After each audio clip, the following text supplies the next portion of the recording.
الحمد لله رب العالمين والعاقبة للمتقين والصلاة والسلام على سيد الأنبياء والمرسلين وعلى آله الطيبين الطاهرين وأصحابه الأكرمين أجمعين أما بعد فأعوذ بالله من الشيطان الرجيم بسم الله الرحمن الرحيم. محترم حاضرین، اللہ تعالیٰ قرآن مجید میں ارشاد فرماتا ہے، اے حبیب آپ ان سے فرما دیجئے جو ہم سے محبت کے دعوے دار ہیں، جو مجھ سے محبت کرتے ہیں آپ ان سے کہہ دیجئے کہ وہ آپ سے محبت کریں. صرف اللہ سے محبت کرنا یہ کافی نہیں ہے، ساتھ ہی ساتھ اللہ کے رسول سے بھی محبت ہونی چاہیے، کیونکہ ہمارا کلمہ جب تک محمد رسول اللہ نہیں کہتے کلمہ مکمل نہیں ہوتا. اب اسی کلمے کے حوالے سے کہا گیا کہ اسی کلمے کو انسان اپنی زبان سے اقرار کرے اور اپنے دل سے تصدیق کرے، وہی پکا مومن ہے، وہی مومن ہو سکتا ہے. بس اگر کوئی لا الہ الا اللہ کہے گا وہ مومن نہیں ہو سکتا جب تک اس نے محمد رسول اللہ نہیں کہا. یہ دو مل کر ہمارا کلمہ بنتا ہے. جب یہ کہتا ہے تو ہم اسے مومن کہتے ہیں، اور ہم سارے اس کلمے کو زبان سے اقرار کرنے والے بھی ہیں اور ہم دل سے تصدیق کرنے والے بھی ہیں. گویا اللہ یہ بتلا رہا ہے کہ میری محبت کافی نہیں ہوتی، ساتھ ہی ساتھ میرے حبیب سے بھی محبت کرنا ہوگا. محترم حاضرین، رسول اللہ کی محبت ہوگی تو ساری چیزیں اللہ پاک قبول فرمائے گا. اگر رسول اللہ کی محبت نہ ہو تو کوئی چیز اللہ قبول نہیں فرمائے گا. رسول اللہ کی محبت کے ساتھ ہر چیز اللہ پاک قبول فرماتا ہے. حاضرین محترم، اللہ تعالیٰ نے سب سے پہلے اپنے نبی کے نور کو پیدا فرمایا. جب حضرت آدم علیہ السلام کو بنایا گیا، فرشتوں کو کہا گیا کہ سجدہ کرو، کیونکہ فرشتوں میں شیطان بھی آتا ہے، کیونکہ وہ فرشتوں کا سردار تھا، وہ بھی آتا ہے. اس نے انکار کر دیا، فرشتوں نے سجدہ کر لیا، نبی کی تعظیم کی، نبی کا ادب بجا لایا، اور ادھر شیطان تکبر میں کھڑا ہو گیا. اب تکبر میں جب کھڑا ہو گیا، نبی کو نہیں مانا، نبی کی تعظیم نہیں کیا، اس کا حشر کیا ہوا؟ حشر یہ ہوا کہ اسے زمین پر بھیج دیا گیا، اس کو جنت سے نکال دیا گیا. تا قیامت تک اس پر لعنتیں بھیجی جاتی رہیں گی، بس اسی وجہ سے کہ اس نے نبی کا ادب نہیں بجا لایا. تو محترم حاضرین، جنہوں نے ادب بجا لایا ان کا مقام اللہ کی بارگاہ میں بلند ہے، وہ فرشتوں کی ذات ہے. اور جو انکار کر دیا ہے وہ لعین مردود شیطان ہے، جس پر قیامت تک لعنتیں بھیجی جاتی رہیں گی. اور فرشتے جنہوں نے رسول کا ادب کیا ہے، ان کا ادب بجا لایا ہے، تعظیم کی ہے، جب بھی یاد کرتے ہیں نورانی مخلوق کہہ کر یاد کیا جائے گا، اللہ کے مقرب فرشتے کہہ کر انہیں یاد کیا جائے گا. حضرین محترم، رسول پاک علیہ السلام کی محبت ہمارے لیے فرض ہے، بہت ضروری ہے. جب تک رسول اللہ کی محبت نہیں ہوگی ایک مومن کا ایمان مکمل نہیں ہو سکتا. رسول اللہ کی محبت ہمارے لیے مقدم ہونی چاہیے. محبت کسے کہتے ہیں؟ محبت کہتے ہیں آپ کے سامنے کئی ساری چیزیں پڑی ہوئی ہوں، ان میں سے آپ ایک کو سلیکٹ کر لیتے ہیں، وہ سلیکٹ آپ کا بتاتا ہے کہ آپ اس سے محبت کرتے ہیں، آپ ان سے محبت کرتے ہیں. تو حاضرین محترم، اسی طرح ایک ہوتا ہے عشق. اب وہ سلیکٹ کی ہوئی چیز کو آپ اس کا ذکر بار بار کرتے ہیں، بار بار اس کو یاد کرتے ہیں، بار بار دیکھتے چلے جاتے ہیں، یہ ہوتا ہے عشق. یہ ہوتا ہے عشق. ہم رسول اللہ کے سچے غلام ہیں، ہم رسول اللہ کی سچی امت ہیں، ہم رسول اللہ کو چاہنے والے ہیں، ہم عاشق ہیں، تو اب ہمارا کام یہ ہونا چاہیے کہ رسول اللہ کی ہر ادا کو ہم چاہیں، رسول اللہ سے جس چیز کو نسبت ہو جائے اس کو ہم پسند کریں، تبھی ہم ایک سچے عاشق رسول کہلا سکتے ہیں۔ ایک صحابی رسول نبی پاک علیہ الصلوۃ والسلام کی بارگاہ میں، یوں تو آپ کو پتا ہے، مسئلہ معلوم بھی ہے کہ مرد کو سونا پہننا حرام ہے، یعنی مرد کے لیے یہ چیز یہ جائز نہیں ہے کہ وہ سونا پہنے، سونے کی انگوٹھی پہنے یا سونے کی زنجیر پہنے، یہ مرد کے لیے نہیں ہے، خواتین کی زینت کے لیے رکھا گیا ہے، خواتین کے لیے جائز ہے، مرد کے لیے سونا پہننا حرام ہے، وہ جائز نہیں ہے۔ صحابی رسول تھے، نبی کریم علیہ الصلوۃ والسلام کی بارگاہ میں آئے تو نبی پاک علیہ الصلوۃ والسلام نے دیکھا کہ ان کے ہاتھوں میں سونے کی انگوٹھی ہے۔ جیسے ہی دیکھا نبی پاک علیہ الصلوۃ والسلام نے ان سے اپنی نظروں کو پلٹایا، اپنی نظروں کو پلٹاتے ہی وہ سمجھ گئے کہ رسول اللہ نے اس انگوٹھی کی وجہ سے میری جانب سے نظر التفات کر لی ہے، نظر پلٹا دی ہے۔ تو صحابی رسول نے اور خود نبی پاک علیہ الصلوۃ والسلام نے پھر وہ نظر کرنا چاہے، نظر التفات ہوتی گئی، پھر نبی پاک علیہ الصلوۃ والسلام نے خود ان کے ہاتھ سے انگوٹھی کو نکالا اور پھینک ڈالا، پھینک دیا۔ جیسے ہی پھینکا فرمایا یہ چیز آپ کے لیے جائز نہیں ہے، مرد کے لیے سونا حرام ہے، مرد نہیں پہن سکتا۔ عزیزان محترم، جب مجلس ختم ہو گئی، مجلس ختم ہونے کے بعد جب لوگ جا رہے تھے، صحابہ کرام نے اس صحابی رسول سے کہا نبی نے یہ فرمایا ہے کہ آپ نہیں پہن سکتے، لیکن آپ کے گھر کی خواتین تو پہن سکتی ہیں، آپ اسے اٹھا لیں۔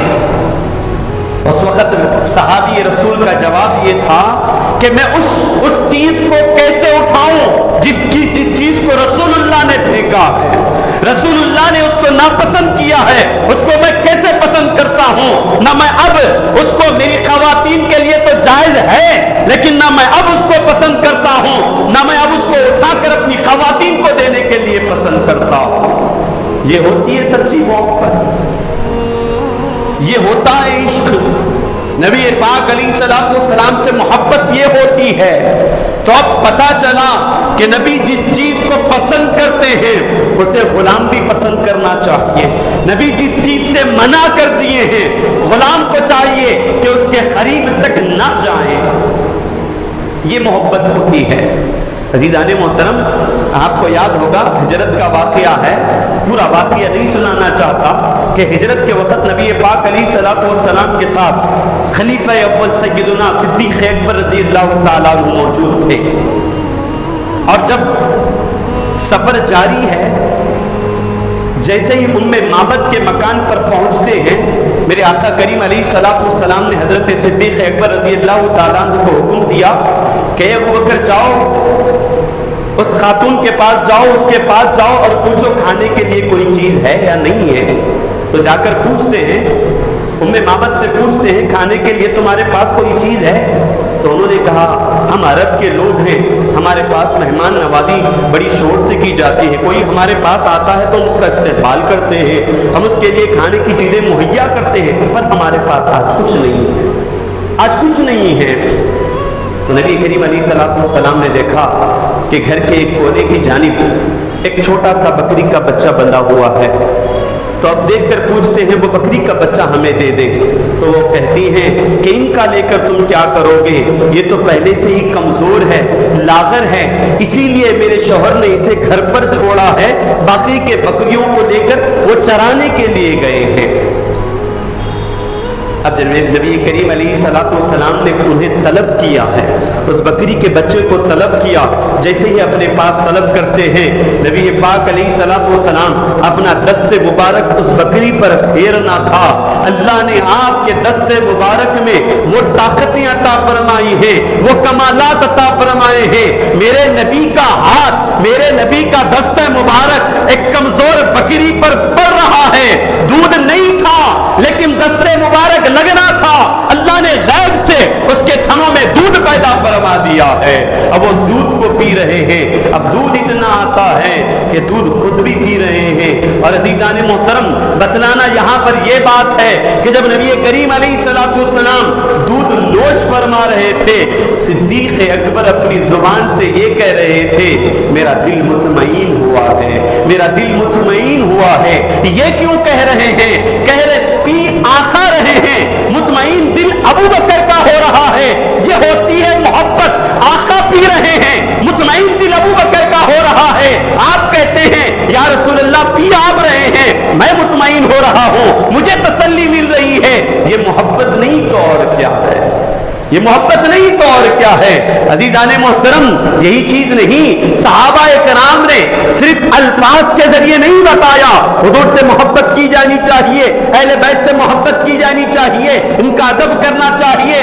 یہ الفاظوں سے نہیں بلکہ عملی طور پر کر کر بتایا ہے. صحابہ نے محبت کیا ہوتی ہے ہم کو بتایا ہے, صحابیات نے ہم کو بتایا ہے. آپ نے دیکھا ام عمارہ رضی اللہ تعالیٰ عنہ اپنے 4 نوجوان بچوں کو رسول اللہ کی خدمت میں پیش کرتی ہے.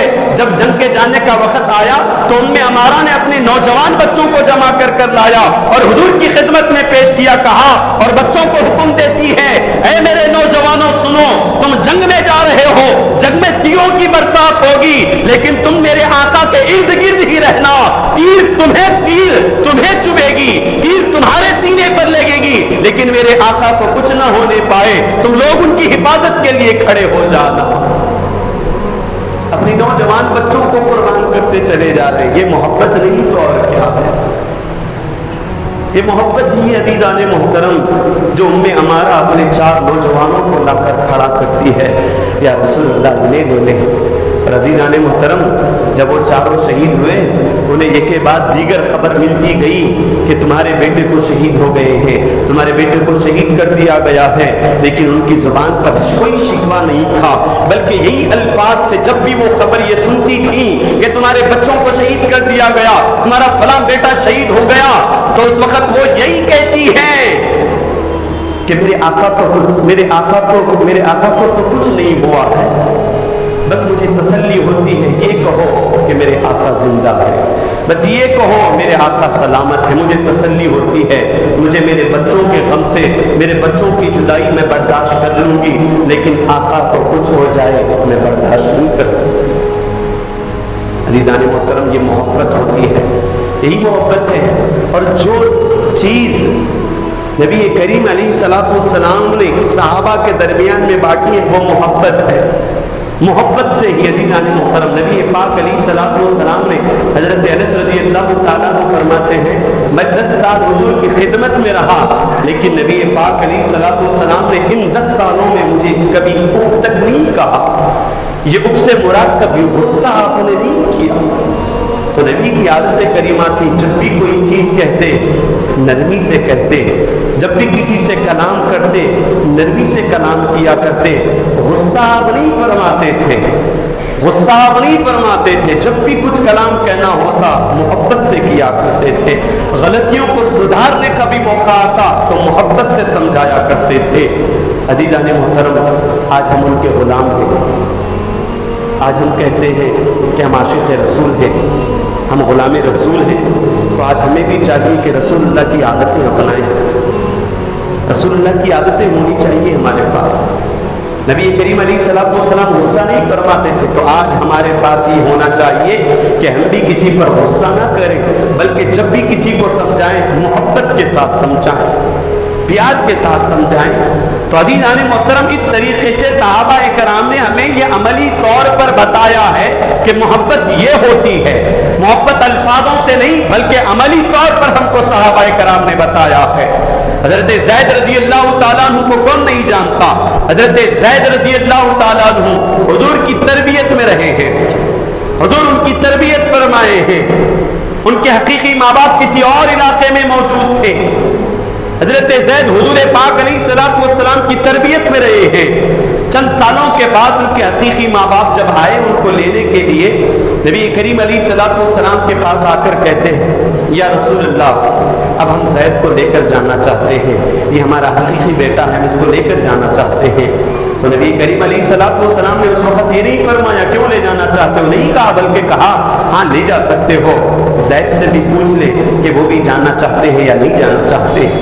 عزیزان محترم، جب یہ کہنا تھا، حضرت زید رضی اللہ تعالیٰ عنہ ان کے والدین ان سے ملتے ہیں اور پوچھتے ہیں بیٹا زید چلو اب آپ ہمارے ساتھ چلنا ہوگا، تو حضرت زید والدین کو دیکھ کر بہت خوش ہوتے ہیں کیونکہ برسوں بعد ملے ہیں۔ اب آپ کو پتا ہوگا کہ والدین کی محبت بیٹوں کے ساتھ کیسی ہوتی ہے، بیٹے کی محبت والدین کے ساتھ کیسی ہوتی ہے، یہ فطری چیز ہے۔ اللہ نے محبتیں دلوں میں قائم کر دیا ہے۔ بیٹے ماں باپ سے محبت کرتے ہیں، ماں باپ بیٹوں سے محبت کرتے ہیں۔ اب ماں باپ ملنے کے لیے حضرت زید کو آتے ہیں، حضرت زید ان سے گلے لگ جاتے ہیں اور روتے ہیں اور عشق کا اظہار فرماتے ہیں۔ جب تکلم کے بعد، بات چیت کے بعد جب ان کے والدین کہتے ہیں بیٹا اب تم ہمارے ساتھ چلنا ہوگا، اب تمہیں چلنا ہوگا، اب ہم تمہیں لینے کے لیے آئے ہیں، اس وقت عزیزان محترم حضرت زید نے فرمایا اے اماں جان، اے میرے والدین سنو، میں تم سے محبت کرتا ہوں، میں تم سے محبت کرتا ہوں، لیکن تم سے زیادہ محبت میں رسول اللہ سے کرتا ہوں، میں رسول اللہ سے کرتا ہوں۔ اور آپ نے کہا اے میرے والدین، اے میرے بابا جان، اے میری اماں جان، یاد رکھنا میں آپ لوگوں سے اتنا محبت کرتا ہوں، لیکن جتنی محبت میں آپ سے کرتا ہوں اس سے کئی گنا زیادہ میں رسول اللہ سے محبت کرتا ہوں۔ اور آپ انکار کر دیتے ہیں، کہتے ہیں کہ میں آپ کے ساتھ نہیں چل سکتا۔ تو حضرت زید نے بتایا کہ حضرت زید نے کہا کہ میں اپنے والدین کو چھوڑ سکتا ہوں لیکن رسول اللہ کی چوکھٹ کو میں نہیں چھوڑ سکتا، رسول اللہ کی چوکھٹ کو میں نہیں چھوڑ سکتا۔ اسی چوکھٹ سے تو میں نے کیا کیا چیزیں پائی، ہر چیز میں نے اسی چوکھٹ سے پائی ہے، میں اس چوکھٹ کو کیسے چھوڑوں گا۔ عزیزان محترم، یہ محبت ہوتی ہے، یہ محبت ہی کی داستان ہے۔ حضرت سیدنا صدیق اکبر رضی اللہ تعالیٰ عنہ پہلا خطبہ مکے کی جانب، مکے کے پاس کھڑے ہو کر، خانہ کعبہ کے پاس کھڑے ہو کر آپ خطبہ ارشاد فرماتے ہیں تو مشرکین مکہ آپ پر ٹوٹ پڑتے ہیں۔ نبی کریم علیہ السلام اس میں زخمی ہوئے، حضرت ابو بکر کو زخمی کر دیا گیا، بے ہوش ہو چکے تھے۔ عزیزان محترم، جب آپ کو گھر میں لٹایا گیا، آپ کے قبیلے والے آ کر آپ کو لے کر چلے گئے، آپ بے ہوش ہیں، آنکھ نہیں کھول رہے ہیں، بے ہوش ہیں۔ عزیزان محترم، آپ دیکھیں کہ اب اگر ہمارے پاس کوئی آدمی بے ہوش ہو جاتا، وہ جب اس کو ہوش آتا وہ اسی چیز کو پوچھتا ہے، اسی چیز کو یاد کرتا ہے، وہ بے ہوشی میں بھی اس کا دل جو سوچنے میں لگتا ہے وہ اسی چیز کو پوچھے گا۔ بعض اوقات ہم نے دیکھا کہ بے ہوش آدمی جب ہوش آ جاتا ہے کہتا ہے میری ماں کہاں پر ہے، میرے والد کہاں پر ہے، اور کہتا ہے کوئی یہ کہتا ہے مجھے پانی پلاؤ۔ یعنی انسان جو سوچتا ہے بے ہوشی کے عالم میں بس وہی اپنی زبان سے ادا کرتا ہے۔ اب یہاں پر دیکھیں حضرت صدیق اکبر رضی اللہ تعالیٰ عنہ کو اتنا زخمی کیا گیا کفار و مشرکین نے، آپ بے ہوش ہو گئے۔ جیسے ہی آپ بے ہوش ہوئے، اب اپنے ان کے قبیلے والے آ کر ان کو اپنے گھر لے جاتے ہیں۔ جب ہوش آتا ہے، صدیق اکبر رضی اللہ تعالیٰ عنہ کی والدہ سامنے کھڑی ہے، جیسے ہی ہوش آیا آپ کی زبان سے یہی جملہ نکلا، میرے آقا کی طبیعت کیسی ہے، میرے آقا کیسے ہیں؟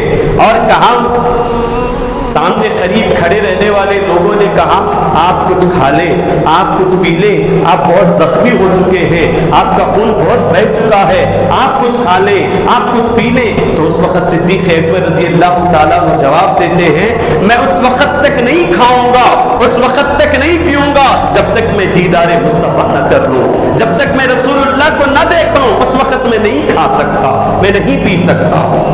عزیزان محترم، یہ محبت ہوتی ہے۔ اور آج محبت کے عنوان پر جو میری گفتگو ہو رہی ہے بس اسی وجہ سے کہ ہمارے دلوں میں بھی محبت جاگے۔ ہم بھی رسول اللہ کے امتی ہیں، ہم بھی رسول اللہ سے پیار کرتے ہیں، بس ہمارا قولی نہیں ہونا چاہیے، بس قول سے یہ کہتے ہیں کہ ہم رسول اللہ کے امتی ہیں، ہم عاشق رسول ہیں، ایسے نہیں۔ عزیزان محترم، سنتوں کی پیروی کرنا ہوگا، سنتوں کی پیروی کرنا ہوگا، رسول اللہ کے بتلائے ہوئے طریقے پر چلنا ہوگا، تبھی تو آپ ایک سچے عاشق رسول کہلائیں گے، غلام رسول تبھی تو کہلائیں گے۔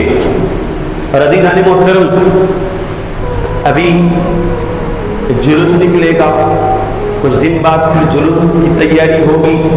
اس وقت میں آپ تمام حضرات سے یہی کہنا چاہتا ہوں کہ کلمے کی حفاظت ہماری ذمہ داری ہے۔ لا الہ الا اللہ محمد رسول اللہ جہاں پر لکھا ہوگا اس کا ادب ہمارے اوپر ضروری ہے، اس کا ادب ہمارے اوپر ضروری ہے۔ تو آج ہم دیکھتے ہیں کہ جو کلمات کے جو جھنڈیاں لگائی جاتی ہیں اسے نیچے نہیں ہونا دینا چاہیے، زمین پر گرنے نہیں دینا چاہیے۔ اگر کہیں آپ زمین پر یہ کلمہ دیکھیں فوری اٹھا لیں، وہ ہمارے اوپر ضروری ہے اس کا۔ اور عزیزان محترم، محبت رسول یہ نہیں ہے کہ ہم شریعت کے دائرے سے ہٹ کر خوشی منائیں۔ محبت رسول یہ تقاضا نہیں کرتا کہ ہم شریعت سے باہر ہٹ کر خوشی منائیں۔ جو بھی خوشی منانی ہے ہمیں حدود شریعت میں رہ کر منانی چاہیے، شریعت کے حدود میں رہ کر خوشی منانی چاہیے، شریعت کے حدود میں جلوس نکالنا چاہیے۔ شریعت سے باہر ہٹ جائیں گے، یہ محبت کا تقاضا نہیں ہے، یہ محبت رسول کا تقاضا نہیں ہے۔ عزیزان محترم، محبت رسول کا تقاضا یہ ہے کہ ہماری جانب سے کسی دوسرے کو تکلیف نہ ہونے پائے، یہ محبت رسول کا تقاضا ہے کہ ہم ہر ایک جھنڈے کا ادب کریں گے، اور جہاں جہاں بینرز پر مکہ اور مدینہ لکھا ہوا ہوگا فوری طور پر اسے اٹھا لیں یا ایک جانب جمع کر کر کسی ایک اچھے مقام پر پہنچا دیں، لیکن نیچے گرنے نہ دیں، اس کی بے ادبی نہ ہونے پائے، بے ادبی نہ ہونے پائے۔ عزیزان محترم، ان باتوں کا خیال رکھیں، اور جب بھی یہی اوقات پر نہیں بلکہ کبھی بھی جہاں کہیں بھی ہم کچھ جھنڈی، کچھ چیزیں، ایسی چیزیں ہم دیکھتے ہیں کہ میلاد النبی کے بعد ہم نیچے دیکھتے ہیں کہ ہمارے جھنڈے نیچے پڑے ہوئے ہیں، اس پر لا الہ الا اللہ محمد رسول اللہ لکھا ہوا ہے، ایک جانب خانہ کعبہ اترا ہوا ہے، ایک جانب مدینہ روضہ رسول اترا ہوا ہے۔ عزیزان محترم، ان کی بے حرمتی ہوتی چلی جا رہی ہے، اس کا خاص خیال رکھیں، اور یہ بات یاد رکھیں کہ اپنی جانب سے کسی دوسرے کو تکلیف نہ ہونے پائے، کسی دوسرے کو تکلیف نہ ہونے پائے۔ شریعت کے دائرے میں رہ کر، حدود شریعت میں رہ کر ہر چیز کریں، شریعت سے باہر نہ جائیں، یہی محبت رسول کا تقاضا ہے۔ اور آج ہمیں ضرورت ہے تو بس اسی چیز کی ضرورت ہے کہ محبت رسول اپنے دلوں میں بٹھائیں، اپنے نسلوں، اپنے بچوں کے دلوں میں بٹھائیں، اسی پر عمل کرتے چلے جائیں، اسی پر عمل کرتے چلے جائیں۔ یقیناً ہم دنیا میں بھی کامیاب ہو جائیں گے، قبر کے اندر بھی کامیاب ہو جائیں گے، حشر کے میدان میں بھی کامیاب ہو جائیں گے۔ جب ہم قبر میں جائیں، نبی پاک علیہ الصلوۃ والسلام ہم سے خوش ہو جائیں، ایسے اعمال کرتے چلے جائیں، ایسے کام کر کر قبر میں جائیں۔ جب نبی پاک علیہ الصلوۃ والسلام بھی اپنی قبر میں تشریف لائیں، ضرور نبی پاک علیہ الصلوۃ والسلام قبر میں تشریف لاتے ہیں، ضرور تشریف لاتے ہیں۔ اس وقت جب آئیں تو نبی پاک علیہ السلام مسکرائیں ہمیں دیکھ کر، یہ میرا غلام ہے، یہ میرا امتی ہے، یہ میرا عاشق ہے، میرا چاہنے والا ہے۔ اس طریقے سے الفاظ نکلے، تب کب نکلیں گے؟ تب ہم سچے عاشق رسول ہو جائیں، تب ہم سنتوں پر چلنے لگیں گے، اور ہم سنتوں پر چلیں، کسی دوسرے کو نہ دیکھیں وہ چل رہا ہے یا نہیں چل رہا ہے، بس ہم یہ ارادہ کر لیں میں آج سے سنت رسول پر چلوں گا، میں آج سے طریقہ رسول پر چلوں گا، میں آج سے یہ عہد کرتا ہوں میری جانب سے کسی دوسرے کو تکلیف نہ ہونے پائے۔ دوسروں کو دیکھیں گے آپ وہیں پر رہ جائیں گے، خود دیکھیں، خود آگے بڑھیں، آپ کو دیکھ کر لوگ آپ سے جڑتے چلے جائیں گے، آپ سے جڑتے چلے جائیں گے۔ اسی طرح معاشرہ اسی طرح جو بگڑا ہوا معاشرہ ہوگا وہ اسی طرح سدھر جائے گا کہ آپ اچھے ہو جائیں، ایک فرد اچھا ہو جائے گا تو معاشرہ خود بخود سدھر جائے گا۔ اب آخر میں اللہ پاک سے دعا ہے، مولا تعالیٰ جو کچھ سنا گیا اس پر عمل کرنے کی توفیق عطا فرما۔